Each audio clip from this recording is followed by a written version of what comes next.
High, আজ আমি সেই সব মায়েদের জন্য কিছু বলবো, বাবা মায়েদের জন্য যাদের বাচ্চারা ক্লাস 1-এ পড়ছে, তাদেরকে আপনারা কীভাবে গাইড করবে এবং ইংলিশে কীভাবে আপনারা ওদের গাইড করবেন সেই সম্পর্কে আমি আজকে কিছু বলছি। প্রথমে ওদেরকে 1 নম্বর আপনারা সমস্ত alphabet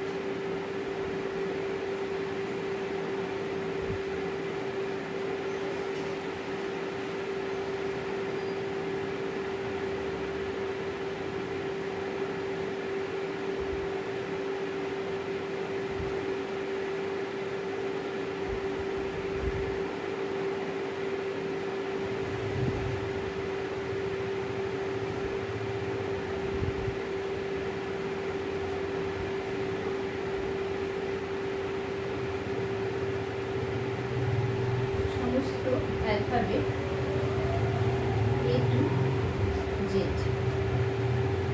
A to Z alphabet পড়াবেন। নিশ্চয়ই 1-এর বাচ্চা যখন নিশ্চয়ই ABCDটা জেনে যাবে। সেকেন্ড হচ্ছে ক্যাপিটাল বড় হাতে এবং ছোট হাতে, বড় হাতে ও ছোট হাতে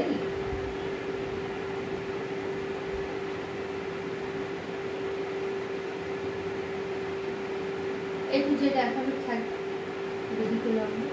থাকবে বড় হাতে এবং ছোট হাতে। এটা ওরা নিশ্চয়ই প্র্যাকটিস করে যাবে, কোনো অসুবিধা হবে না। 3 নম্বরে আমি চলে আসবো।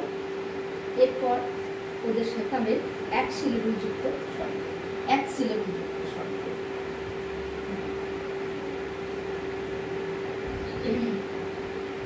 এক সিলেবল,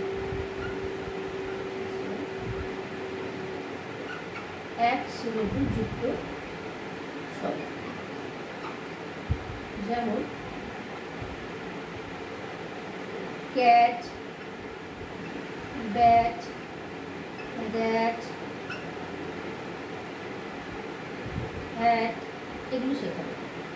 এই ক্যাট, ব্যাট, দ্যাট, হ্যাট এগুলো কানে শুনতে শুনতে বাচ্চারা একদম ওদের মাথার মধ্যে এসে যাবে যে এই শব্দগুলো এইভাবে উচ্চারণ করতে হয়।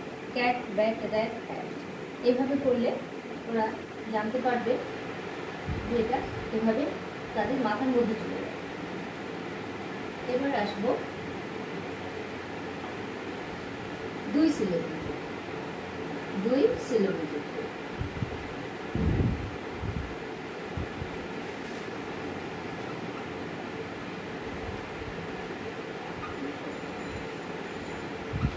যেমন ফাদার,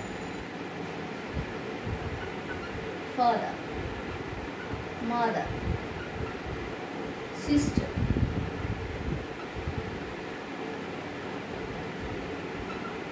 apple, flower,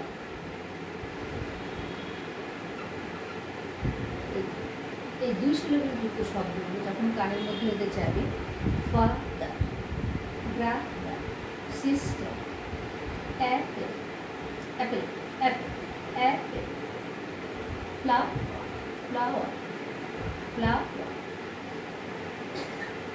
flower.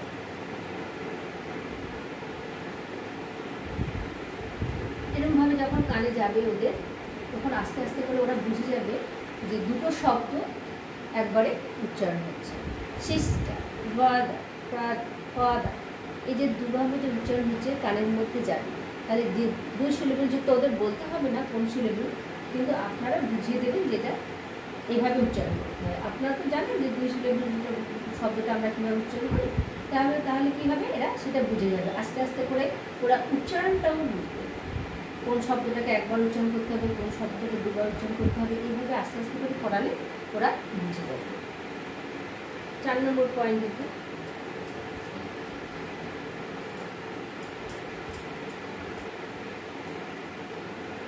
5 নম্বরে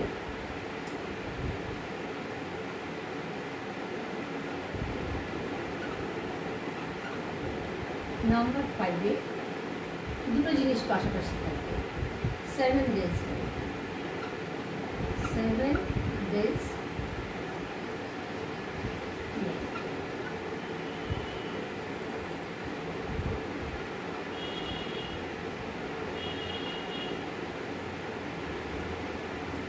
7 দিনে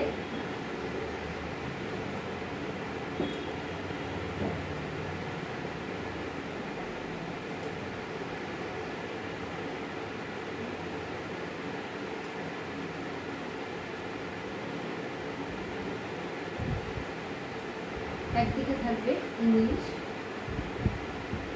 আর একদিকে থাকবে বাংলা।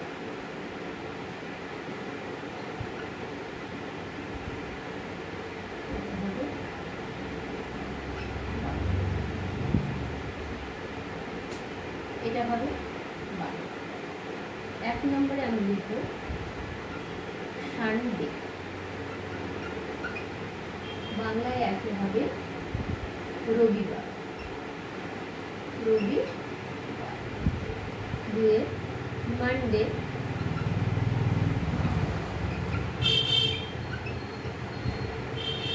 সোমবার।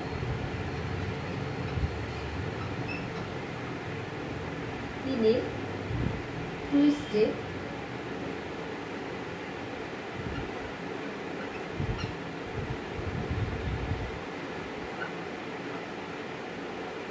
মঙ্গলবার।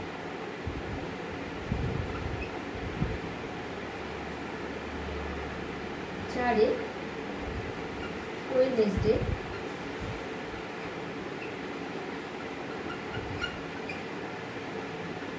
বুধবার।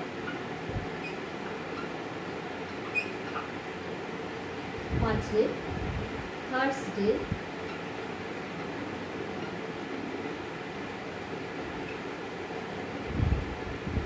বৃহস্পতিবার।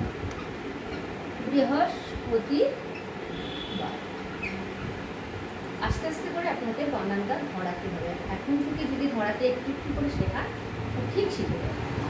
ক্লাস 1-এর বাচ্চা আস্তে আস্তে করে সব কিছু নিতে পারে। ফ্রাইডে,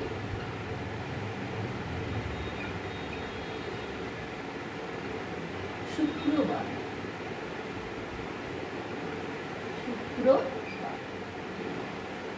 সাথে স্যাটারডে।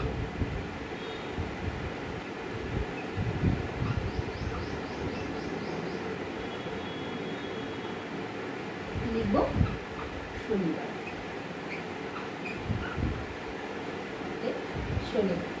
এইভাবে যদি বাচ্চাদের আপনি ইংলিশ এবং বাংলা এই দুটো পরপর করে শেখান, একটু একটু করে শেখান, রেগুলার শেখান, প্রত্যেক দিন একবার করে, প্রত্যেক দিন পড়াতে বসে একবার করে চর্চা করেন, দেখবেন ওরা ঠিক শিখে যাবে, ঠিক মাথার মধ্যে এসে যাবে। আস্তে আস্তে করে এটা গাইড করে নেবে। আর বাচ্চারা কিন্তু ফাঁকা মাথা, এখন বাচ্চাদের কিন্তু মাথাটা হচ্ছে একদম পুরো ব্ল্যাঙ্ক ক্যাসেট।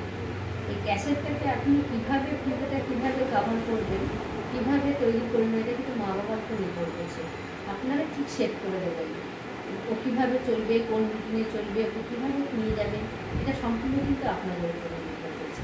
মাথা কিন্তু এখন ফাঁকা, যেমন একবারে এক ঝুড়ি আমরা দিয়ে দেবো না, চাপিয়ে দেবো না, তেমনি একদম ফাঁকাও রাখবো না। প্রত্যেক দিন রেগুলার বেসিসে আপনি একটু প্রত্যেক দিন যখন পড়তে বসাবেন একটু একটু করে পড়াবেন, যা জিনিসগুলো পড়াতে দেখবেন ক্লাস 1-এ এদের কমপ্লিট হয়ে যাবে।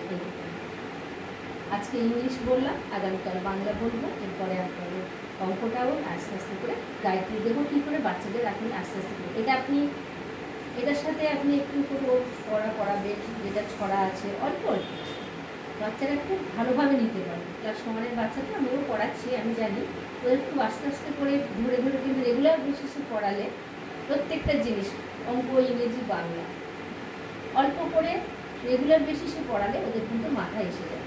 ওদের চাপ দেওয়ার কোনো দরকার নেই, ওরা খেলতে খেলতে ঠিক শিখে যাবে। মাথাটা কিন্তু ফাঁকা। আপনার দায়িত্ব থাকবে, বাবা মার দায়িত্ব থাকবে বাচ্চাটাকে কীভাবে একটু একটু করে ঠিক গুছিয়ে দেবো। ক্যাসেটটা কিন্তু দিনটা কিন্তু গুছানোর দায়িত্ব আপনাকেই করতে হবে।